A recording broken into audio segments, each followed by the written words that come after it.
Alors les conséquences, c'est que d'abord tous les individus qui naîtront sans être formatés de cette façon seront refusés de façon beaucoup plus violente encore qu'aujourd'hui. Donc il n'y aura plus d'acceptation de la déviance. Donc ça, c'est déjà une conséquence. Les conséquences, c'est qu'un système comme ça, à partir du moment où il sera rodé, il faudra peut-être 1 ou 2 générations, mais à partir du moment où il sera rodé, ça devient un système forcément autoritaire. On peut dire qu'aujourd'hui, en modèle réduit, on a le système, par exemple, de la gestion de l'énergie nucléaire, où on voit comment c'est carrément militarisé, avec le secret, les obligations, les interdits, les barricades, les flics. Bon, c'est un système. Et pourtant, c'est de l'énergie, c'est de la science au départ.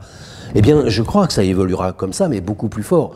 C'est-à-dire qu'on passera à quelque chose qui ressemble à 1984 d'Orwell, en commençant avec quelque chose qui ressemble au meilleur des mondes, la sélection des embryons d'Aldous Huxley.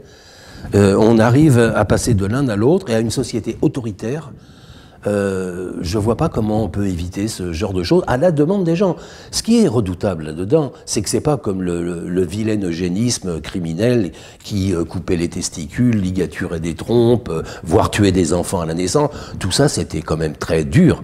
Mais à partir du moment où c'est gentil, c'est bienveillant, c'est une proposition de la science, et les gens peuvent l'accepter ou non, ça change complètement la donne. Et les gens qui veulent être sérieux, modernes et responsables iront là-dedans, bien évidemment.